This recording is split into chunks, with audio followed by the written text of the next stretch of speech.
Welcome to Breaking Banks.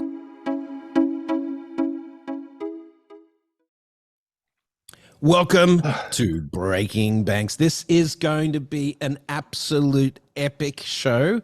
We have like the all-star lineup. It is insanely good, the guests we've got on today. And we're going to start off with three good friends, or everyone that's on the show is friends of the show and friends of us as hosts personally. But let me hand off to Jason, who's going to take the first segment. We've got three segments. It's a special extended mix for our first show of 2023. And we're going to hear some big predictions and hear from some even bigger names. So, Jason, over to you, bro. Liz, Dave, Henry, Happy New Year. Hope you guys had a great holiday. And I know that you spent all of your time over the holiday thinking about what is next for the financial service industry. And I think, we went out with a bang in 2022. Yeah, I know, me too. And explaining to all of our relatives what the heck just happened to the crypto environment. So why don't we kick off with, that was the news story with FTX and SBF, to end the year. What is next for crypto in 2023? Are we headed down? Will there be a recovery, a reinvention? Henry, why don't we start with you? Absolutely. I think for an epic show, definitely 2022, especially the latter part, was epic, unfortunately, for a lot of the wrong reasons. But of course, there's never a dull moment in crypto. I think like many of you, we've been listening to a lot of my content. I always say that whoever tells you they're an expert in crypto, you got to run away because it's very difficult to know what's going to happen even a month from now. But a lot of big developments to watch. I think what I'm watching right now, let's say now we're in January, for the weeks and months to come, there's some obvious things, right? For example, increased regulations. I think there was already a lot of momentum there. According to Cambridge University, only 5% of regulators do not have a team working on crypto. One of the things that I'm watching is, are we going to have regulators have more specialized teams? A very good example is what's been happening in Dubai that has set up the world's first crypto specialized regulator. And the rationale there for a new industry that is so disruptive, are we going to have regulators that are really kind of specialized on it? So these are one of the things that I'm expecting to watch. Some of the more on, let's say, on the decentralized world, I really expect to see DeFi become more mainstream. I think what we saw with FTX is actually some of the flaws with centralized models. The big question now is this a justification now to have even the institutional players experiment more with decentralized platforms? Really, November of 2022, we saw even the central bank, the MAS, launch a pilot with DBS, with JP Morgan and SBI, where for the first time we had government bonds and actually FX transactions being transacted using DeFi protocols on layer 2. So I think this is going to be very exciting to see if we get a bit more developments on that side. But then there's another whole range of, let's say, trends that I expect to see over the next weeks to come, and kind of it catalyzed again by FTX. Not only a trend towards more self-custody, especially from the OG community, but on the other end of the spectrum, kind of a separation between the leading players and the rest of the pack. For example, all the players that have spent the time to be regulated, have proper counterparties, have proper internal governance controls, will not only benefit from it, and now we've seen really as of December already, November, December, their volumes increase, but I think we're going to see that pack at the top really dominate for one very simple reason. Not only first, there's a trust of consumers, but also it's going to be very difficult now for new crypto players to build these relationships, for example, with the big four. Today, if you're a crypto company, you're going to try to get client acceptance, go through client acceptance or risk acceptance with one of the big four firms or one of the big law firms. It's going to be very difficult. So those who actually went and got the lead are going to benefit from that perspective. So a lot of things to watch. And maybe one other big trend that I'm watching as well, it's really what's going to happen with central bank digital currencies in 2022, especially the first 6 months or 9 months. They were not as sexy as they were before, but we saw obviously countries like the Bahamas, Nigeria, and of course China move ahead. And now with China opening up, this may be kind of the coming out party of the CBDC and the ECNY, and see what could be the impact there. And maybe not only in China, but potentially outside as well. So a lot of exciting things to watch, despite the bad ending we had in 2022 in the crypto space. Liz, what's your hot take? Anything you want to build on what Henry said?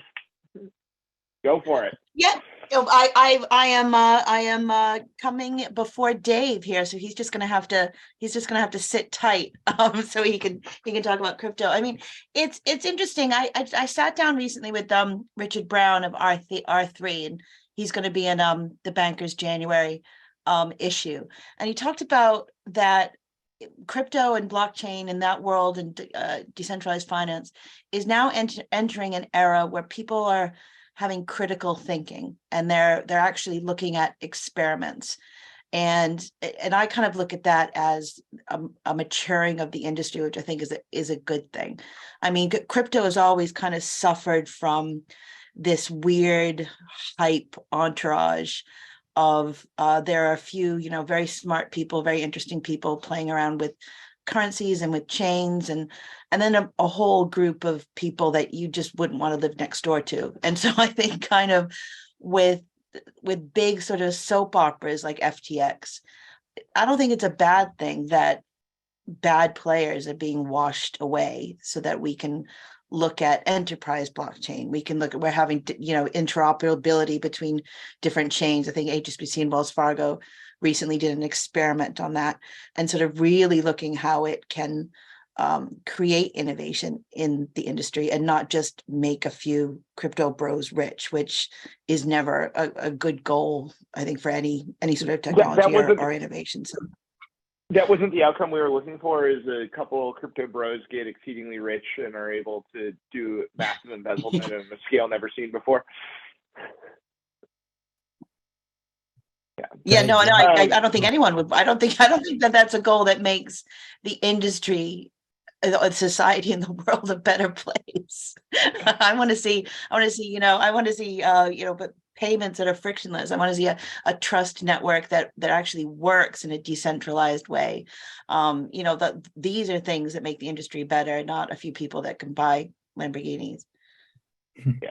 Well, speaking of this idea of trust, Dave, as we turn to you, is 2023 actually the year we begin to see identity come of age, and this idea that, building on what Henri said around decentralization and DeFi, has some real potential there.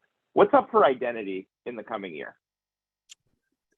Well, I think it's becoming clearer. I mean, I think that it was clear to people in the sector that without some sort of activity on the digital identity front, we were going to run into problems. I think that's now clearer to everybody in a much wider scale. And actually not just because of massive fraud in the crypto space, but actually also because of massive fraud in the pandemic space.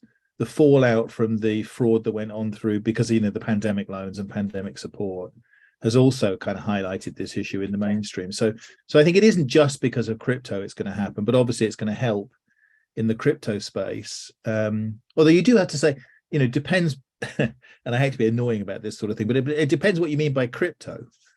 Because if you mean cryptocurrency, Liz's criticism is spot on. In fact, JP Morgan put out a very, very detailed demographic analysis of crypto holdings last week, which showed conclusively that basically people who were poorer and less well educated bought crypto at a much higher price.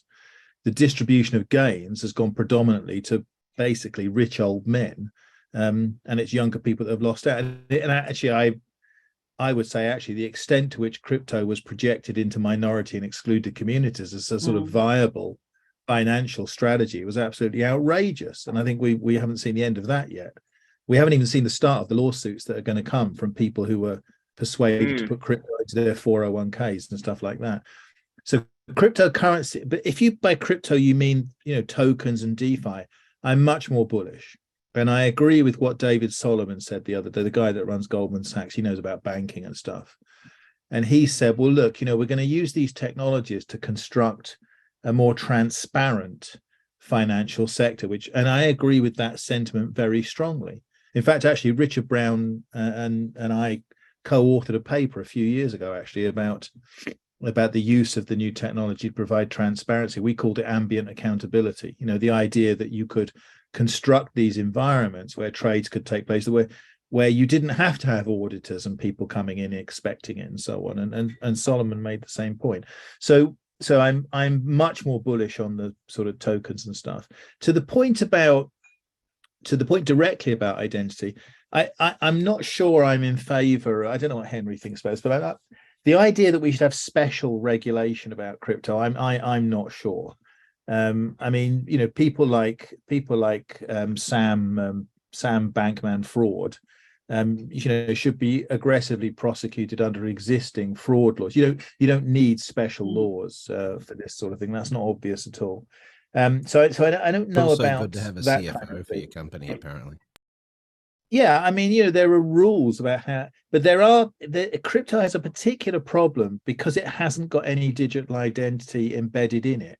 So you can't do things you would never be allowed to do in real banks, like related party transactions. You can't, it's impossible to spot because in crypto, you don't know who anybody is. So if you have a proper digital identity infrastructure in place, then it's not clear to me that you need special extra regulations. So you take this kind of Solomon point of view, which is you have more transparency, you have real digital identity in place. I have a feeling that gets us most of where we want to go. I don't know we need special crypto. Liz, you know what, I actually know, but I agree with Dave. I mean, especially specifically about FTX. Like that issue was not because it was a crypto exchange, but because he was taking customer money and buying real estate and moving it into another company, and that's just fraud. That's the existing regulations should cover that. Yeah. Hey, I want to just talk about a trend that is only just sort of emerged at the end of the year, Jason. I hope you don't mind me jumping in here, but you know, at the end of 2023, which was essentially the fact that we hear a lot more talk about the division between wholesale CBDC and retail CBDCs. And it appears that a consensus is emerging that the action from a cross-border perspective, especially, you know, for if you look at the Chinese example and so forth, there's going to be a lot more focused on wholesale CBDCs. Is that your observation too, Henry? Yes and no. I think there's obviously, when we look at wholesale CBDC, the progress that has been made in the past year is actually quite impressive. And I would say that actually impressed many people in the community to see how much progress has been done. Just one example is what's been happening with Project Mbridge, with not only now is Hong Kong, Thailand, mainland China, the UAE, but has about the 10 or other so central banks are on an observer capacity, and where it's actually been quite impressive what they've come up with. Now, I think that we should look at that not only in a crypto or fintech perspective, but a broader geopolitical context as well. Obviously, the big debate there, one of the things I'm watching right now on a wholesale CBDC side, especially with projects like these, is what's going to be the reaction on the US side, and whether this could even become a national security risk from that perspective, because it actually makes a lot of these kind of wholesale transactions between central banks definitely not more effective and more efficient. There's obviously a whole case of how the liquidity is going to come up with and other topics, but I think it's a very impressive development. However, I would say that, Brett, on that perspective, again, the impact that retail CBDCs will have on everyday life is significantly more than the impact that wholesale CBDC could have, especially when we think about elements like programmability of money, combating money laundering, that, you know, being able to have a policy making and a snapshot of the exact economy at all times. I think some of these developments that we're having, even though it's moving slower, you know, if you look at what's been happening in Nigeria or Bahamas or even China, the impact is still going to be greater. So I would say, again, what to watch in 2023.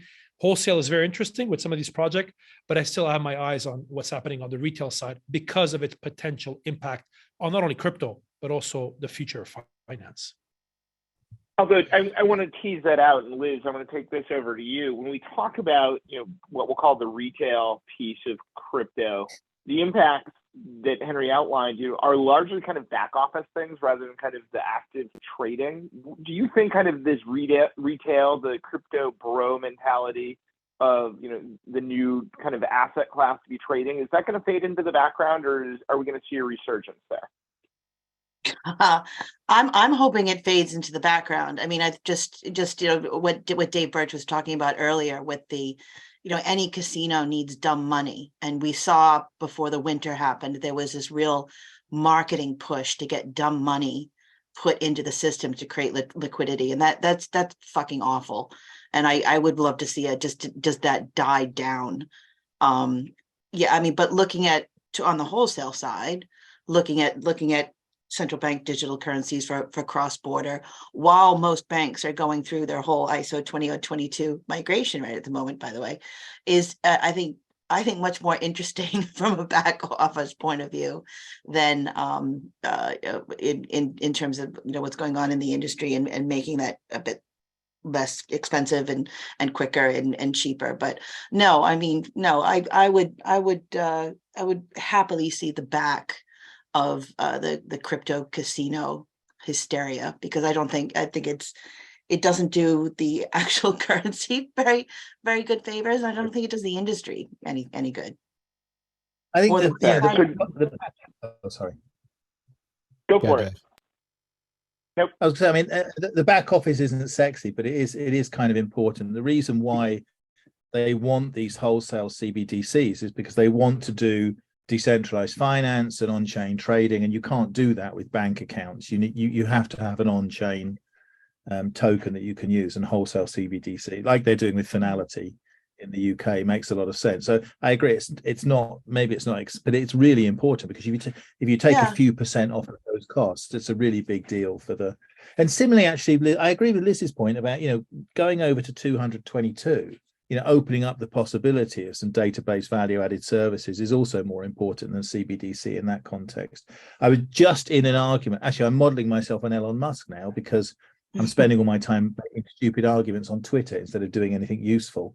I was just arguing with somebody on Twitter about this point, because people who don't understand the remittance space think, oh, well, if we can cut the cost of payments, we'll help poor people. But almost all of the cost of remittances has got nothing to do with payments. It's KYC, AML, CTF, PEP, last mile cash out. The actual cross-border payment is really not that important. So I think where I do agree with Henri about the impact of retail CBDC, I think the impact of retail CBDC is bigger than people think at the moment, but it's also further away, because what's going on in places like Nigeria, they're essentially, most of what's going on in CBDC around the world at the moment are just sort of pilots and prototypes. They're testing.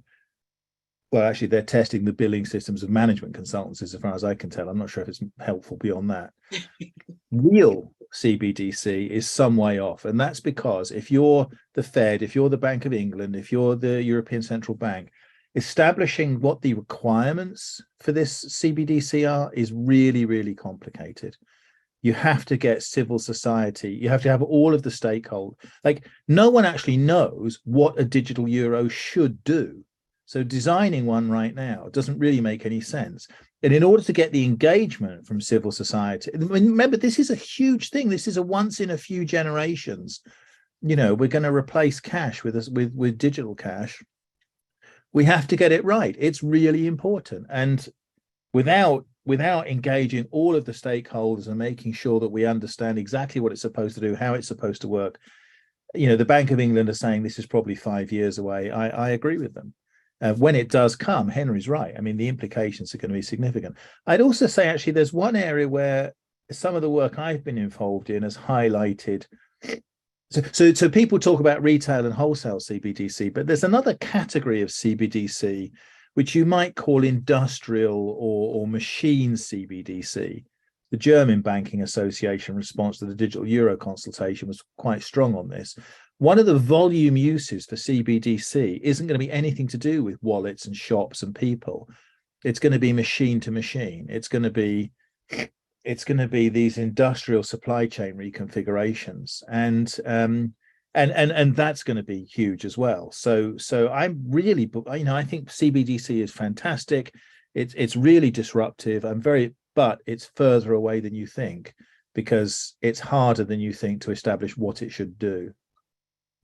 The one thing I would say, Dave, where I slightly disagree with you, I think what happened the last couple of months showed the sense of urgency. I mean, what we saw in November and December in previous crypto bear markets was actually the flight to safety was happening towards Bitcoin.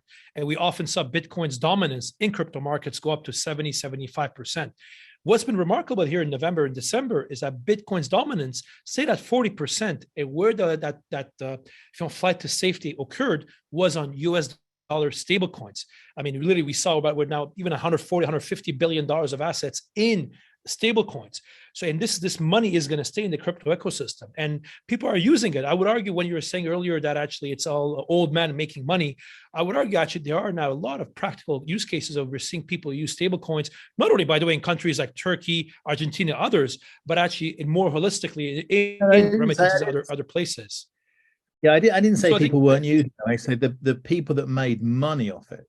That, you know, if you look at the demographic analysis of who bought in and at what time, it's very clear that the people that bought in late and at high values were people who were basically young and poor. So, but I'm not saying people aren't using stable coins, they don't have value. I might be nervous about classifying selling Bitcoin and buying Tether as a flight to safety.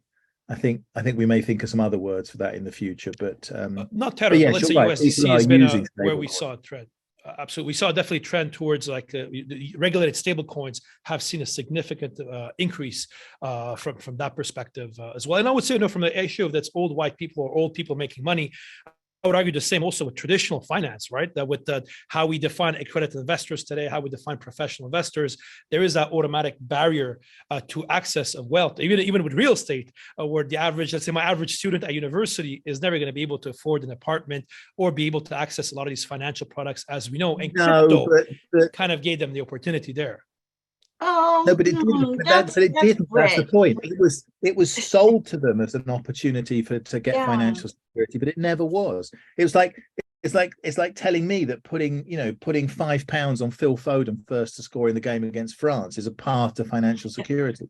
It's not. I think the lottery is 107 million right at the moment. I mean, that's I hate that when I see crypto people on stage going, "This is about underserved communities." No, it's not. No, it's not. That's bull. No, but what I mean, Liz and Dave, is basically I think crypto did more for financial education, awareness of what is money, what is central bank I money. couldn't disagree with you more. Then we've done with all our courses, books, and everything else. And I think it's something we should give the credit to the crypto community on that perspective. Yes, like anything else, it's bad apples and good apples, but there's been at least awareness. Dave, take it. I'm going to let Dave rebut that, and then I'm going to let Liz bring us home. So, Dave, this is financial literacy inclusion. First of all, financial literacy. Well, if it's not crypto, how do we fix it, Dave? The point is there is no financial, like saying that it improved financial literacy doesn't exist. No. So you've got to absolutely start from scratch in this. And what, like the people, trying to explain to people that crypto is some sort of, worthwhile investment or something, like that's not financial literacy. True financial literacy is actually boring. Talking about putting stuff in a high value savings account that you don't touch, long-term investment portfolios, putting in an independent savings account, like those things are boring. That's financial literacy. Not also the problem is no, Liz is absolutely right, but the point is, Liz, and I'm very curious, you're closer to this than I am. In the UK, 50% of people don't know what 50% means. So how are you going to educate them about APRs and savings accounts or whatever? No idea. The sooner bots take over and do this for us, the better, frankly. We need ChatGPT-3, but for money. Absolutely. Well, with that, 100% of Jason's on this segment appreciate all of your hot takes on the future of crypto and identity. Brett, back to you. Awesome. Well, we should have a quick break. So, Henri, Dave, Liz, if you guys can stick around, then we're going to call back on you at the end of the show for your big predictions for the year. But for now, stay tuned because we're going to come back from the break with Leda Glyptis, Chris Skinner, Jim Marous, and Mary Wisniewski. And we're going to be talking about fintechs versus incumbents. We'll be right back after this break. Welcome back to Breaking Banks. This is our first show of 2023 with an all-star panel, including some of the biggest names in fintech and digital banking and crypto, etc., around the world. A truly global show. It's awesome. Joining us for this discussion for this second segment is on this special extended mix of Breaking Banks are four friends again. Chris Skinner, the financer, Jim Marous, Leda Glyptis, and Mary Wisniewski. Wisniewski. How do I say it, Mary? There's a Polish way, and then there's the way I say it, which is Wisniewski. Wisniewski. All right, Yeah. good. All right. With whiskey. I'll just call you Mary W.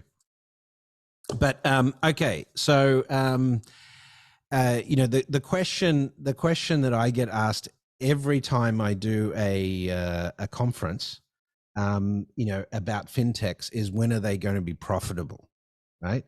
And my answer to that is the VCs don't care. So let's start off with, it's been a tough year for fintechs, but still, let's keep in mind 2022 last year was still the second biggest year of funding we've seen in fintech. So, let's start off with you, Chris. What do you think, 2022 means for, in terms of what happened in the fintech space and the global economy overall? What does it mean for fintech in this year, in 2023? Well, I mean, everyone was asking me for quite the last few years, when's the fintech bust going to happen? And you could say it happened in 2022 because a lot of funding did dry up, but it dried up for the startup communities that didn't have the decent ideas. There's quite a lot of copycat companies. There's quite a lot of companies with a flaky plan. And when you mentioned when are they going to be profitable, one particular fintech gave me a wry smile, which was when their founder said, "Profit's not part of our metrics," and I'm like, that's not going to be sustainable long term. So right now, not a good answer. No, yeah, it's but not a good Amazon answer. wasn't profitable for 20 years, and the VCs markets didn't care. Yeah, but at the same time, it's the drive of the vision and the metrics that support that vision and the belief in what's actually being delivered and whether it is sustainable. And there are some companies out there that are doing very well this year, even in light of what's happened in 2022, such as Stripe. Their valuation went from 95 billion to 75 billion between 2021 and 2022, compared to Klarna, the buy now pay later company that lost over 70% of its value in 12 months. So there are big questions around some of the models, like BNPL, buy now pay later, particularly as they're now being incorporated into big business like Apple, who's got their own buy now pay later capabilities that they're developing. And I think the big thing really in 2022 is the product, the vision, the metrics, the management team, and the way in which they're developing sustainable? And that's the question that everyone's been asking. And there are some brilliant companies out there that are sustainable, and there's probably about half or more that will get wiped away. And when you're looking at the big predictions for 2023, for example, a lot of the companies that are blowing up are going to be bought by banks because they want to steal their assets. They want not the tech just and their innovation, not just their intellectual property, but their people, their talent, so they can run it into the ground. also that they can internalize it and make it 10 times more expensive. Yes, exactly. So Mary, taking sort of the global perspective from Chris, we've got obviously what's happened in Europe, and we've got players like Nubank, and WeBank. Nubank topped 70 million customers this year. It's across LATAM. It's just insanely amazing growth. But you're obviously more US focused. You do have a global outlook, but one of the things we've seen globally is all of the biggest fintechs tend to be outside of the US. Well, many of them. Is this like sort of the death knell of fintech banks in the US, or do you think they've got a chance? Players like Chime and Varo and others. Yeah, I think there's definitely a chance. Well, first, I don't think things really die ever necessarily, or it's slow and painful and really drawn out. But I do think there's a chance. I would say, just going to different conferences this year, it was kind of like very dark. The messaging, and the fear from startups, especially neobanks, was real. And I'd even hear a couple mention how they started trying to be appealing to really up financial inclusion, but the reality is that's very hard and the money's not there. So they're slightly pivoting. So I think, that's grim stuff, but I don't think it's the death knell. I do think, a bank could buy a neobank in the coming year. And what And is that good? Is that bad? I guess we'll find out. Yeah, I mean, who do you rate as sort of the best fintech teams in the US right now? I know it's a tough question. You haven't. That's a tough question. Well, if we're doing neobanks, I'd still say like Chime still has, the volume, but that's definitely taken quite a few hits over the more recent months. Absolutely. Now, Jim, let me throw this back to you. Obviously, we are seeing some stellar examples of some fintechs taking big market share. Examples like Nubank and WeBank and even Revolut still doing quite well in the European market. And McKinsey did a report, at the start of the fourth quarter on the gap that's opening up between even the good banks, and the fintechs. We're seeing lower cost of acquisition, better cash efficiency, all of these sort of core metrics where, digital pure plays, the fintechs are, their operational efficiency is considerably better than the best big banks. So, do you think that the pressure that's come on fintech means that these banks are going to take their foot off the pedal now, or do you think this is a chance for them to close the gap? No, what's interesting is both in the bank and the fintech area, we're going to see consolidation. I think we're going to see massive consolidation. Scale still matters. There's something to be said for a community bank, but that's only if they have branches. A community bank doesn't work in a digital world for whoever wants to be digital. And I don't believe in a real world scenario you can support 5 community banks and 3 big banks in a single market. This goes with the neobanks and the fintechs as well. Scale matters and profitability is going to matter. What's interesting, though, is even those organizations that seem to have scale, some of them aren't doing well from traditional metric standpoint. I love SoFi. I've loved SoFi for a while. I like their model. I like where they've gone, but the marketplace has not rewarded them for what they've done. They're continually worried about the youth or the college pay down process. Chris mentioned the buy now, pay later firms. That is, I believe, more an issue of how they evaluated credit in a relatively good economy versus how it's backfiring in a bad economy. When you're looking at a time like now where the economic environment is really changing significantly, I think it becomes a bigger issue. I think you're going to see small banks, small fintechs fold or get acquired. And I think you're going to see some bigger organizations even struggle. We've seen that with Varo and others that seem to be doing fairly well, and they're struggling. We saw the closing of what I considered at the time to be the potentially best fintech, used in quote marks, with Goldman, with Marcus, and they folded. It's, as they said, doing retail banking is tough, and there may be, when you're finding specific solutions, I think they tend to be acquired by the best ones will be acquired by the biggest firms. Yeah, and I think a context in that one, Jim, is you said you love SoFi or Sophie, depending on how you want to say it. Value is down over 70% this year as well. But you put that in context, look at the valuations of Amazon and Facebook and other big tech companies. They're all down. Exactly. So the whole technology marketplace is down. It's not just fintech. But Chris, it gets down to we kind of forgot with the fintechs because they're getting so much money pumped into them to stop looking at the fundamentals. It still gets down to the fundamentals. I mean, Ron Shevlin's on the next segment, but the reality is he'd be the first one to say, at the end of the day, it's still banking. We still got to make sure that the quadrants work. And when the economy's down, the money dries up. And, it'll be interesting to see how much runway organizations have in 2023. So Jim, I don't want to push back too hard because I want Leda to jump in here, but I will say the other thing is, we never used to talk about market cap when we're talking about banks. Very rarely. We're talking about asset size, NPL ratio, stuff like that. We never used to talk about customer acquisition cost. We never used to talk about digital scale. We hear analysts constantly talking about those metrics now. So I think in the same way that you're saying that the fundamentals, I think there's new fundamentals that are emerging as well because the fintechs have created new metrics. But Leda, jump in here and give us some European perspective, and what do you think in terms of what Jim and Chris have said?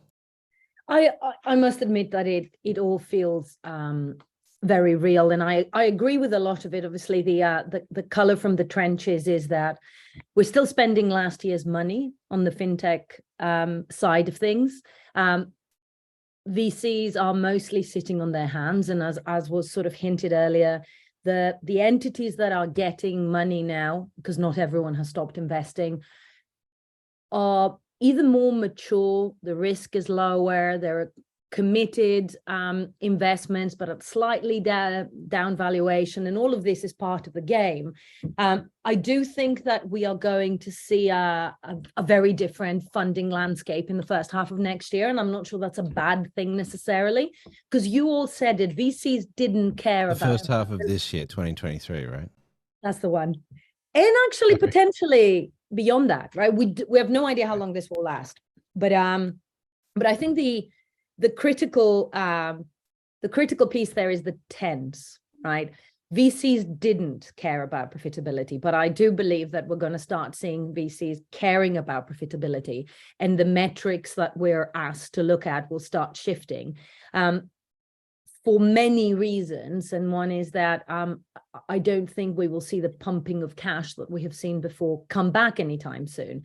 There is also, there's less dumb money around. There's more knowledge on both sides of the fence. In Europe in particular, the amount of talent we see crossing over from big institutions to startups and back again, particularly in product, is beginning to be substantial. Not necessarily the top dogs, but people with 10, 15 years of experience crossing over from a startup to the challenger arm of a bank like a Metal or a Chase UK, and you're seeing that cross-pollination and that knowledge going back and forth.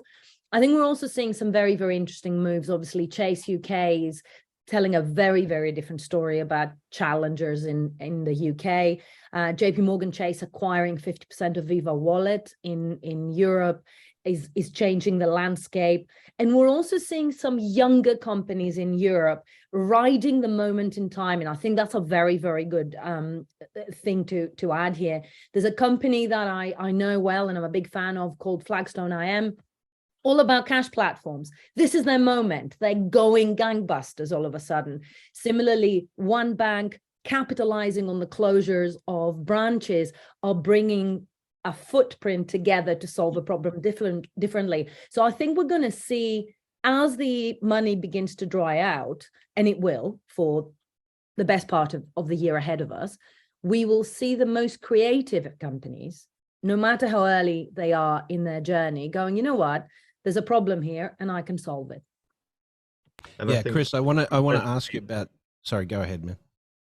Yeah, you mentioned Viva Wallet there, Leda, and I just wanted to underscore that you've got to watch JP Morgan. You know, they've invested $800 million in that one deal to get half the share of the company. They bought Nutmeg. Their Chase digital bank in Britain is doing really, really well, far better than Marcus. So that's one to watch. This is the emergence of platform banking, right? What we're seeing Chase do with their investments. That's clear. Mary, coming back to Leda's point on talent, the war on talent. You know, how is that going to flag out? Are we going to see people hesitant to go into the startups? You know, now they're maturing, you don't have the stock options, and we haven't seen a lot of exits in the fintech space. We've seen a few, but but who wants to work for a bank? I mean, what do you think is going to happen? Well, I'm almost done with this story, but I've been working on a story that explores this very question. And honestly, I thought a lot of people would say, oh, hell no, I do not. I could never see myself at a bank, but the flip side actually presented itself. And so I don't know if it's definitely partly fear, but I think it's also just like, hey, let's really get into the thick of all these thorny problems and figure out how we can fix it. Of course, this is idealistic. And then, try to work on that for other banks. But, one very specific example was I was just speaking with Long Game, which Truist acquired, I think 6 months ago or something like that, in 2022 at least. And part of her part of the co-founder's new role is leading their innovation arm. And so they're rolling out Long Game Truist. I think that's the right branding in January. And honestly, she just seemed really thrilled to be able to do this through the bank. Again, it's early days, but I'll be really curious to follow that specific storyline. So yeah, I mean, I think we just got a mixed bag, Brett. Yeah. Jim, let's just go real ahead. quickly, you look at the talent, and we're starting to see talent move a lot to more traditional firms or going independent altogether. You don't ever get the full story, but I thought it was interesting. It didn't get covered that much, but I'm getting emails from him quite a bit now. Patrick Sells at NYDIG. He was the face of NYDIG. There's no two ways about it. He was the one who was selling every bank out there around NYDIG. Now, there's some interesting components there. Are you saying he's looking for a job, Jim? Or he's gone independent. He's gone independent. He's no longer at NYDIG. He's now a consultant on innovation and all that. I just find it interesting. He's not by any means the only person that's moved. You had all of Marcus move over the last year. A lot of them to Walmart. And Walmart hasn't really introduced anything yet. So it's going to be interesting to see the flow of talent, the most face front talent that's been out there. Now, Chris, I'm just going to lay the stats, but I mean, Starbucks is a bank. Yeah. So maybe Walmart would become one too, or maybe it already is. Sorry, Brett, you were going to say. No, I was going to ask you. I mean, coming back to what Leda was talking about with Chase UK. I mean, if we look at their entrance into the UK market, it does look impressive on the surface of it. I don't know where their traction is at in terms of number of customers. You may have an update on that, but at the same time, they've invested 750 million in deploying Chase UK. Whereas if you look at what Revolut, Monzo, Starling, the other fintechs did, they were able to accomplish the same thing for under 40 or 50 million bucks, right? Now, so there is a cost of big banks doing this in terms of their efficiency. But where do we, at the end of 2023, end of this year, where do you think Chase UK is going to be at? I mean, Chase at the end of 2022 in September reached over 1 million customers in under 12 months. Now, part of the reason why that's happened is they're bribing them. They're offering great interest rates. Their cost of acquisition is very high comparative to, say, Revolut, right? Yeah, but I think Jamie Dimon down and his team are saying it's worth the bet, it's worth the risk. Marcus kind of did the same, but the difference in approach is interesting in that Marcus was doing everything within Goldman build, whereas Chase is doing it, as I mentioned, by some acquisitions as well as organic growth. And so the Viva Wallet, the Nutmeg wealth management aspects, robo advisors, the whole way in which they're approaching the market is far more, as you mentioned, platform based. And I think it reflects an understanding of retailing of finance, which Goldman didn't have. And Goldman, as we know, is struggling with the Marcus offering, and a lot of their people have left. Having said that, we've got Revolut, we've got Monzo, Starling, and others. And I just find it interesting, and I always come back to the same page, which is if you have someone who understands finance in the leadership team and has been around the block, like an Anne Bowden or Jamie Dimon, you're far more likely to be successful than if you've got no experience and no knowledge, or if you're purely a technology visionary. Props to Anne. She's done well. Leda? Agreed. It's an interesting market because the UK was the busiest one with Monzo, Starling, Revolut all vying for attention. They're going in slightly different directions. Anne is doubling down, and she's doing some very, very interesting work, both monetizing the infrastructure she's built for herself, but also staying the course. And I must admit that looking at it, profitable, by the way.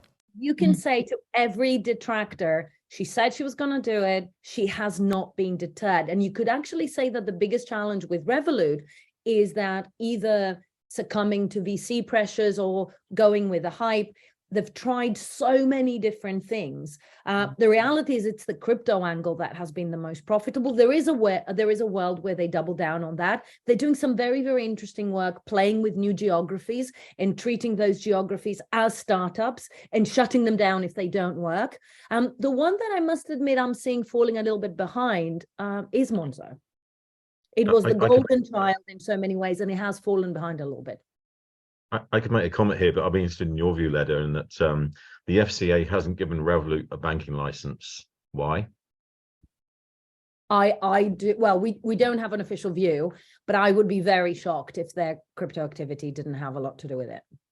But, you know, I mean, part of this also is the fact that, and Jim, I'll get your comment on this. One of the reasons, you know, Revolut has 25 million customers plus, and, you know, as we say, Starling's done very well. But we've had a bunch of activity in the UK that really did, I mean, define what a challenger bank looks like, you know, for much of the world. And part of that was the fact that the FCA was quite progressive as a regulator. You know, their tech sprints, they're, you know, very early out of the gate with fintech regulation. The US still doesn't have a fintech charter. And I would argue that it has been a huge disadvantage to the US market, and is part of the reason why the US is slipping further and further behind the rest of the world in terms of, you know, financial services innovation. What do you think, Jim? Well, it's interesting. They don't have a fintech charter, and they're not approving any. They're approving very few banking expansions. So on both sides of the equation, not just the fintech charters, but the banking charters and even allowing acquisitions. I don't know what the regulators are thinking right now, except protectionism. Brett, you and I both talked to a previous administration now, and they were saying they weren't going to continue to support those who can't support themselves. Everything I'm seeing from the regulators seem to be that they're listening to the trade groups too much. Yeah, but I mean, if I want to start a fintech bank in the UK, I need $1 million of capital adequacy. In the US, it's 50 million. That's a very, very big difference, you know, to go to a VC and ask for those sort of money, right? Mary, I'm going to flip to you too, because you're out there. Well, Jim's taking you know what the challenge I'm feeling is that in the US, you know, it's very hard for a fintech to survive. Neobanks is really, as we've already seen, it's hard to be another bank when you got 6,000 of them or whatever the number is now left. I mean, do you see a consolidation being a bigger deal? You know, and I don't mean a consolidation much as purchasing them.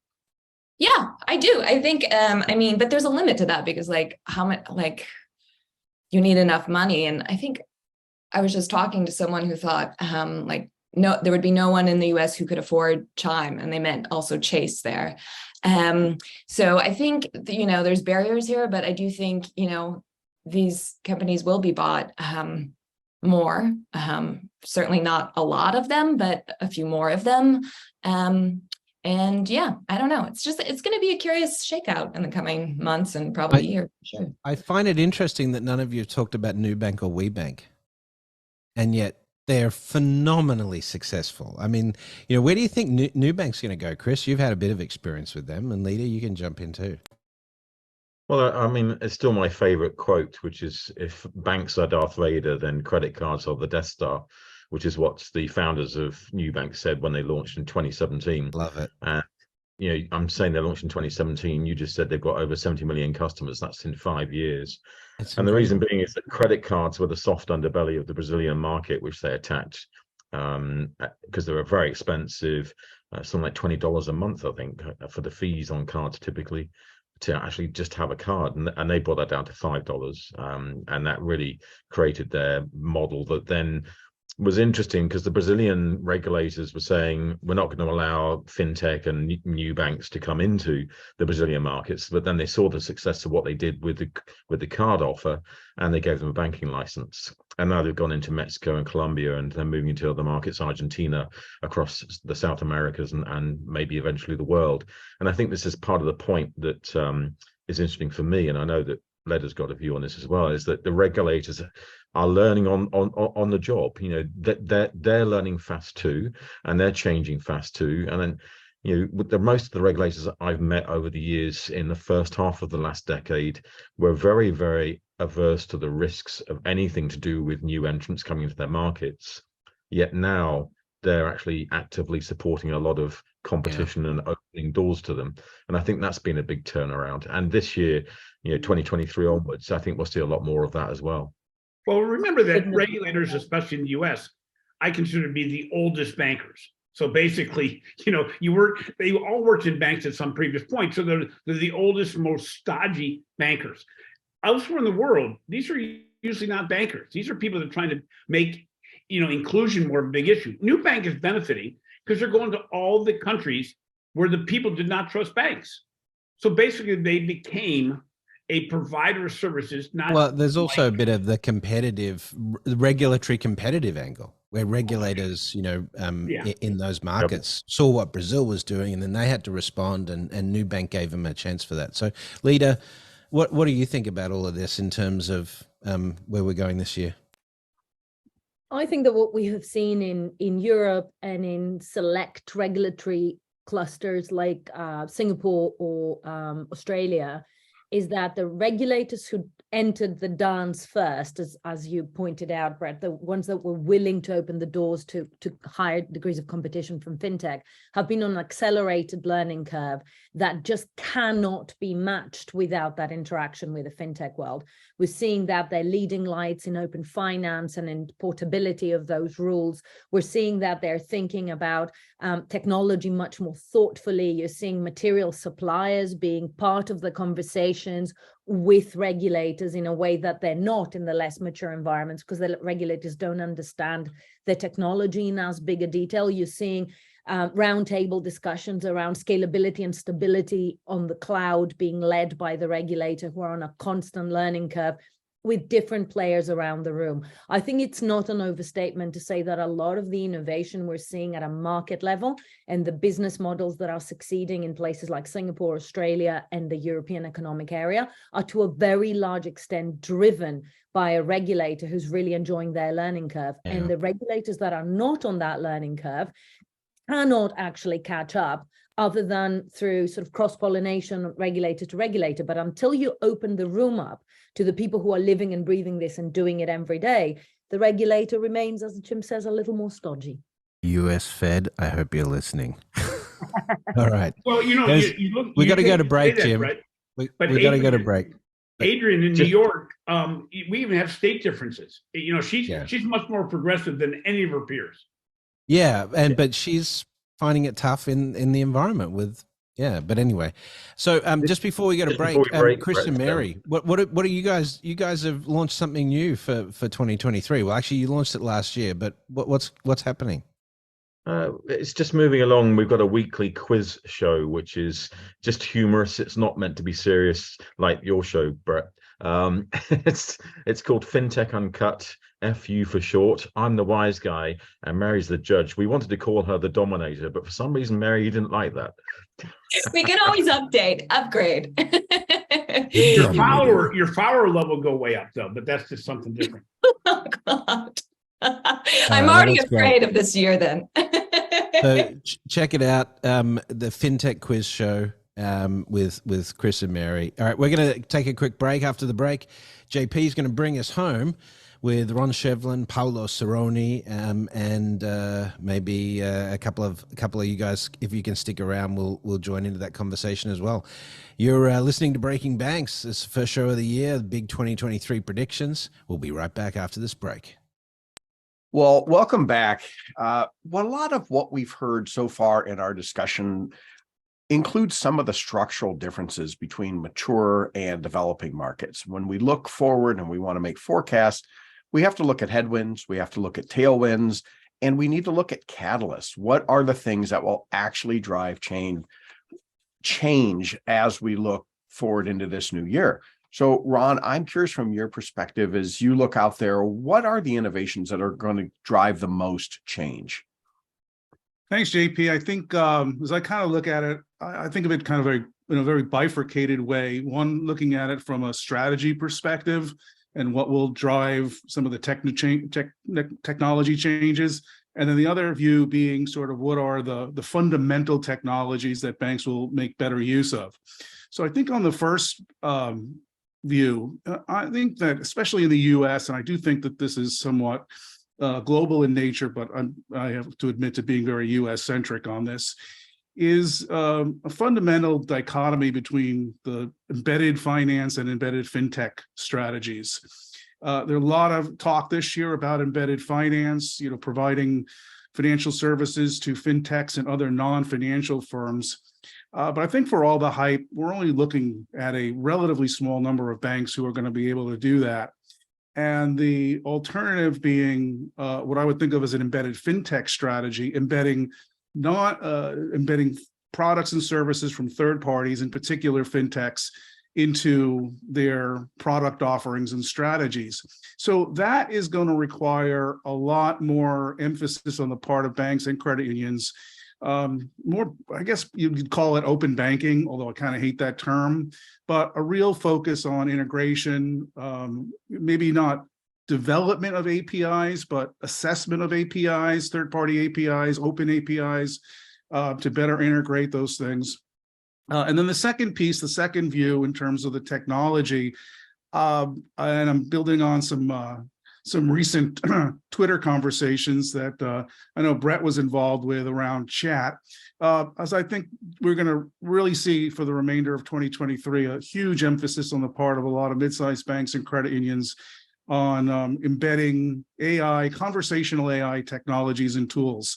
I'm hesitant to use the word chat because I think of that as sort of the low end of the scale, and for the time being, AI, intelligent right? digital Meta. assistance as That's being meta. sort of the higher end of that.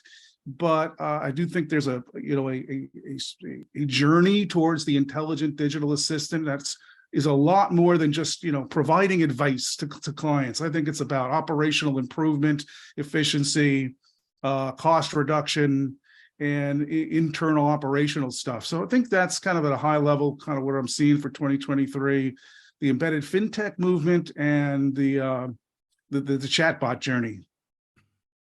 All right, Paolo, what about from your perspective?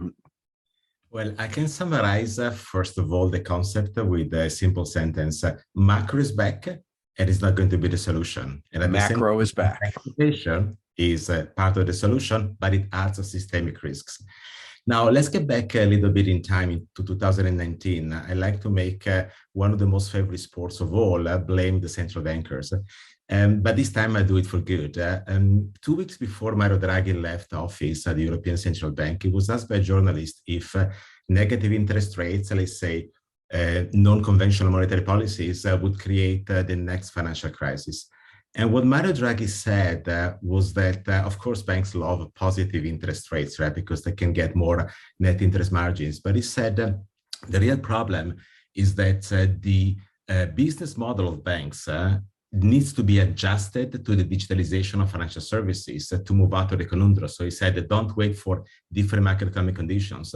The problem is more foundational. And when central bankers talk, we need to pay attention to all words. So he didn't say digitize the existing business models. He said that they need to adjust the business models to the digitalization of financial services. Now, what is happening now is that macro is back. So interest rates are going up, but maybe for the wrong reason, not because there is, if you like, an overheating of the economy, but because inflation that was not expected basically took center stage. And what can happen in this situation is that instead of leading to an asset expansion, there might be a recession. Now, it is true that if you raise the interest rates, you might price the credit relationship a bit more. But what happens through the economic cycle? You might get into more troubles because the price for risk will go up together with the spread, and banks might not afford that. So it says that quite a few bankers are like, okay, maybe next year is better because we have a bit more margins. But I don't think this will be the solution because it's not conforming to the previous economic environment, the one that we were used to live into before the global financial crisis. As a matter of fact, I just made a lot of analysis on financial performance, which will be part of my next global outlook for banking and financial markets 2023 to be published by IBM in mid-January. And what you see there clearly is if you look at the net interest margin of the top banks across all geographies from 2007, the years preceding the crisis, and now you see that has been going down. It's almost half compared to 15 years ago. Now, if you look at the return on equity, the same from 2007 to 2022-23 is basically halving everywhere in the world.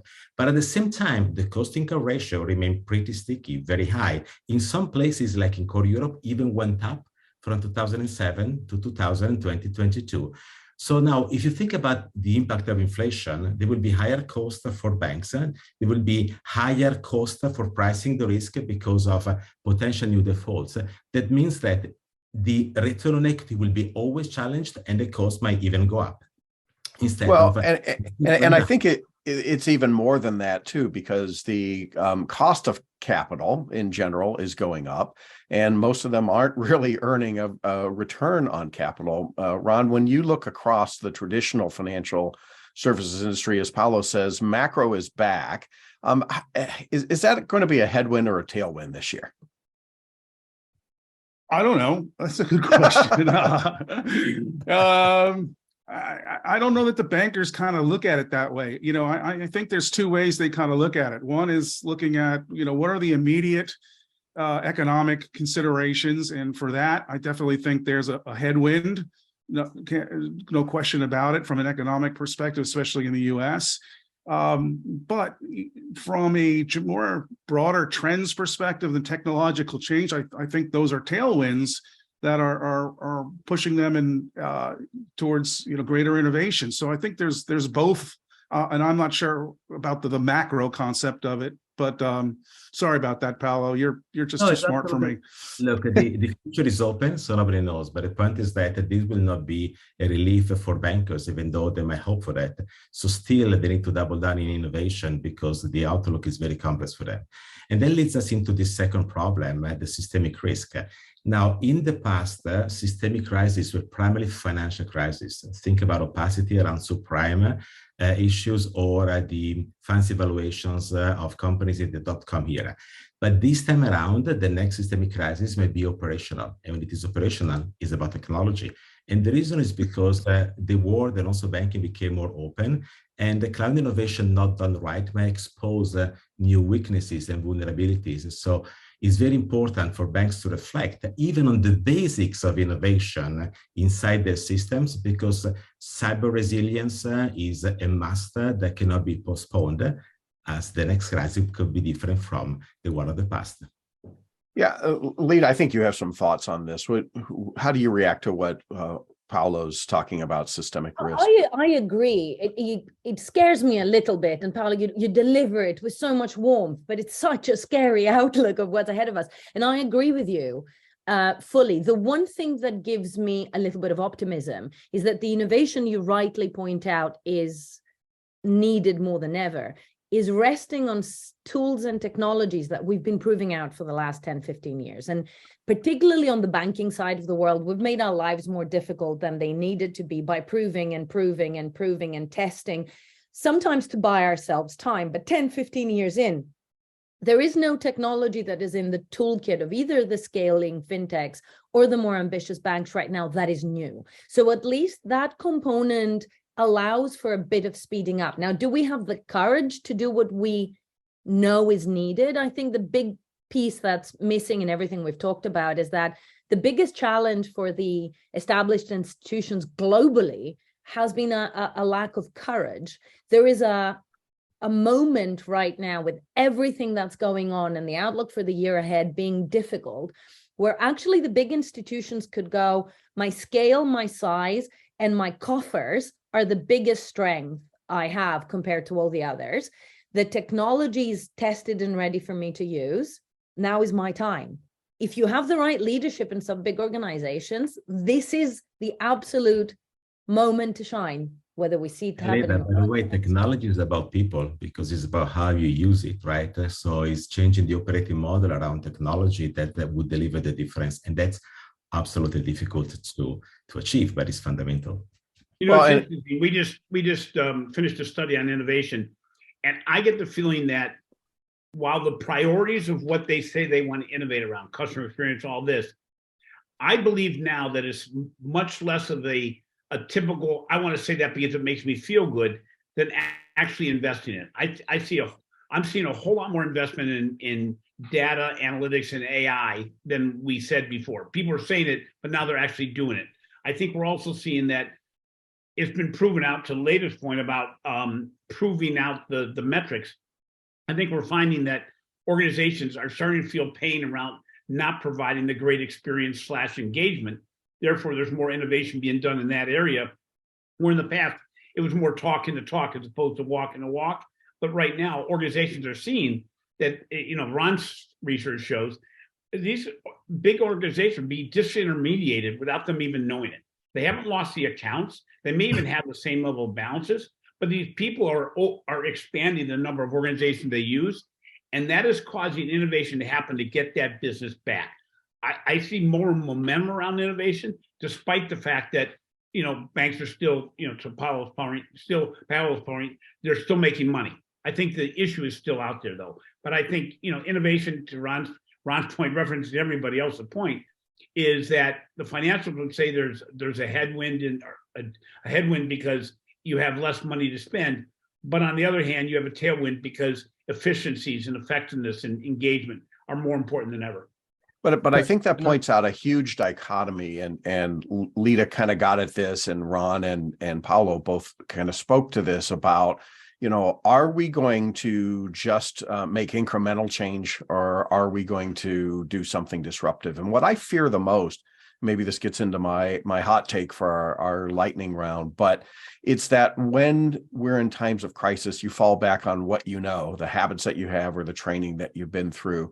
And I think most of the traditional players are going to double down on staying in the banking business, gathering deposits, marking them up and making loans, and trying to do that a little bit more efficiently. So when we talk about things like conversational AI and even all the way back to embedded finance and blockchain and all of that. So Ron, back to you. Do you think, are we going to see more incremental or more disruptive innovation this year? Incremental. I'll put as much money I've got in my wallet down on that one for sure. I think to your point, JP, I think to a large extent, a lot of the traditional banks, credit unions, and even fintech providers in the space have looked at sort of the fintech downturn of 2022 as confirmation that they were right in sort of staying the course with banking traditionally. But going back to the earlier part of the show, the discussion around blockchain and DeFi, this is where I might disagree a little bit with Leda that it's all proven technology. David Solomon from Goldman Sachs can talk about transparency all he wants. I think the reality is that Goldman Sachs makes its money because it's not transparent. And so this is he can talk all he wants about it. Reality is that those firms make a lot of money by not being transparent. So there's a longer term trend towards the disruption, but for 2023, JP, I think a lot of the focus will be on incremental, and I don't think that that's necessarily a bad thing. Well, in the end, the financial market transparency unveils the conflict of interest in the institutional play, not only against other institutions, but against the clients. And I think transparency is the only element that builds trust. Now, you can play around with that the way you want, but in the end, they will daunt you. Think about sustainability. Only radical transparency will be able to divide the green from the greenwashing, so it's absolutely needed. And it's about using data and also recognizing the limit of data, because data is not infinite, right? It's not just powerful. There is a balancing act that is required by all parties in the game of finance to respect the value for customers. So interesting take there. Transparency will separate green from the greenwashing, and there's certainly been plenty of that going around. Well, Brett, why don't we wrap this up with our lightning round? I'll turn it back over to you, and we'll all provide our kind of final hot takes here. I'm going to ask you too, JP, to give your prediction as well. I'm going to kick it off, and it's not really a fintech prediction, but I think 2023 is going to be the year we hear of, particularly with GPT-4, the next iteration. I think we're going to hear a lot about conversational AI basically passing the Turing test. So that's my big prediction for the year. Chris Skinner, I'll ask you to jump in here. What's your big prediction for 23? I think it's going to be a year that we talk a lot more about hi-fi, as I call it, which is hybrid finance. I don't think it can be truly decentralized. I don't think it can be truly centralized. I think you need a hybrid model between the two. And as demonstrated by FTX and Sam Bankman-Fried, or the hairy plotter, as he's called by the New York Post, it's going to be a case that you have to have a centralized oversight in a decentralized system, hi-fi. Very cool. All right, Dave from Woking, what's your big take? My big take, I think the metaverse is going to be bigger than people think. A lot of the focus on the metaverse is about the sort of virtual world side of it, and like we're all going to be in Call of Duty but selling each other insurance. But I think that's not really where we're going. The metaverse is a more secure place than it's being built on more secure technology. So because it's more secure than the internet, the transaction costs will be lower than the internet. So I think you'll see more business in the metaverse than you think, because it isn't all about headsets and, you know, so on. Is the metaverse meta, or is it something else? Well, look, the focus is on the kind of visual, but there's other, the point about the metaverse is it's a sort of shared virtual world. That could be audio. I mean, I've read some interesting stuff about, people wandering around all day with their AirPods in, becoming part of a sort of shared space. There is kind of visual stuff and headphones and things, but you have to remember that the very first virtual world, the multi-user dungeon, back in the 70s, was people were utterly addicted to it, and that was just text. You wake up in a dark room and just wait till Apple launches their glasses later this month. We're waiting to hear if that's going to happen. That's going to be a game changer. You're right. I think too much of the emphasis has been on the sort of visuals, and we're all going to be in Fortnite, and not enough emphasis has been on the fact that there's a more secure infrastructure coming into place here that's built on cryptography, that's built on encryption, that's built on digital signatures and so on. A more secure version of the internet for business, including commerce, right? Including e-commerce. Yeah. Henry, what's your big prediction for the year? There you go. Talking about predictions, I just released them over the holidays, my top crypto predictions for the year. I would say one that I haven't mentioned today that I'm really keeping a big eye is the gaming space. Right now, the rise of, despite everything happening in crypto markets, Web3 is continuing in full force. And let's not forget that games like League of Legends, World of Warcraft are already the biggest metaverse out there, with 3.5 billion gamers globally. And this is an audience that is really used to owning digital skins, having digital assets, and is very open to crypto. Previously, we used to look at crypto as being this bridge between TradFi to the future finance, but I think we may see a shift from that happening towards gaming. So that's definitely one thing I'm watching. And maybe some of the wild one I'm looking at, I wouldn't be surprised if the wild prediction is if we see actually some of the big traditional banks use this as an opportunity to come in crypto and try to actually capture this market share. And another wild card that I'm watching is the big tech platforms. Twitter could be a very good example. Crypto happens on Twitter. Twitter doesn't have much to lose right now. We already have payments and NFT profile pics. Maybe what we were mentioning before, digital identity and Web3, maybe it could be Twitter. That could be another wild card. Back to you, Brett. All right. Well, Dave, just very quickly, virtual worlds, 10 seconds. I just say, he said League of Legends. The League of Legends World Championship had 5 million viewers. It was big, but not a patch, in my opinion, on the XL World Championship, which is where we'll all be. The XL World Championship was live on ESPN3. That's our future, people. The XL World Championship. It's an esport. I play Roblox with my kids every weekend, so yeah. All right, Jim, you're up. Jim, what's your prediction for 23? I'm hoping it's 2023, but it might be shortly thereafter. Very much like was said earlier, I see the integration of healthcare and finance, where I think, with our digital trackers, almost everybody's got a digital tracker out there. The ability to reward people in a financial world for their healthcare and their health digital working. So I think we're starting to see a little bit of that. But if you look at the metaverse, that's a perfect environment to bring those two universes together. Awesome. JP, you're up.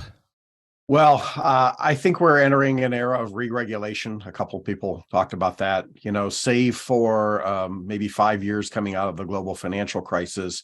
We've been in a 30-year trend of deregulation. I think that really starts to go the other way now. And then that leads into what Leda was talking about, which is the big will get bigger and stronger. And those that are kind of doubling down on just digitizing their existing processes are at real risk of much more rapid consolidation than what we've seen in the past. And it's going to take those with courage to really break out of that mold. Awesome. All right. So, Leda, you're up. I totally agree with that. I think it's going to be an exciting year ahead, but exciting for potentially mundane reasons. I think we're going to see focus on governance and re-regulation. Totally agree with JP. I think, as we said, it's going to be a year of two halves. We will see funding slow down, which means that some companies will have hard times. Financial discipline will be absolutely of the essence. That means that people will focus on the right metrics. People will focus on predictability of their finances, profitability.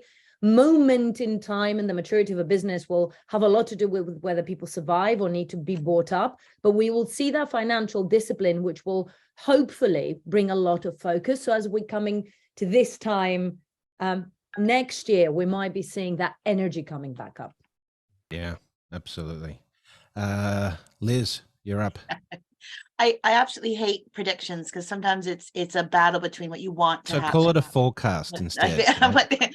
what you think will happen, what you want to happen. I very much agree with Ron about this idea about incremental innovation. I think that's what's suited to financial services. But I would like to see an absolute death of this obsession with being a super app and having everything that you do. I know you don't agree with me, Brett, but I do agree with you. But I mean, I think what we're seeing, it's kind of like, what works in Belgium doesn't work in Baltimore. I mean, I think what we're seeing, everyone points to China and how huge a country that is. And they had a lot of political unrest recently. And and I don't want to be like a conspiracy theorist, but those apps allowed people to be tracked. And that's something I think needs to be examined better. To respond, right? Yeah, but I mean, I don't want one company to have everything about me. And I don't want anyone. And the whole idea of a super app, is just about that control of the customer. And tech is never the first step. It's always the problem, and then whatever easiest tool you can find to fix it. So no, I want to see no one say we want to be a super app for 2023. That's what I would like. All right, Mary. All right.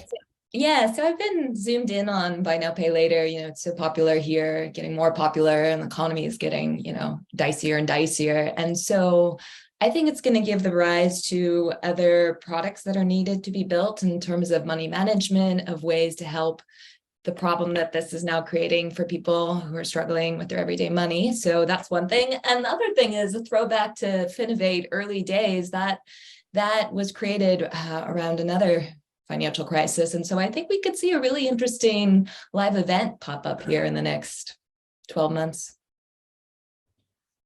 Absolutely. All right. So who's left? I guess I go next. Paolo, you're up. So, Brett, I learned a couple of things, first of all, in the show today. First of all, that digital might be the new friction, and Liz might be right. And the second is that the Microsoft Excel is here to stay. Sorry for the blockchain guys, it's also reassuring. But if I can put the spotlight on... That's how FTX was run, right? Excel. The spotlight on the biggest innovation of all that was not mentioned in the show today. We are in the quantum decade. And we saw this year the quantum capabilities grow extremely fast, as the expectation was set a few years ago. Now, this year we saw many banks investing in quantum, and I see many more lining up next year. And they're investing in quantum research. That means it's incremental. It's not going to change anything overnight.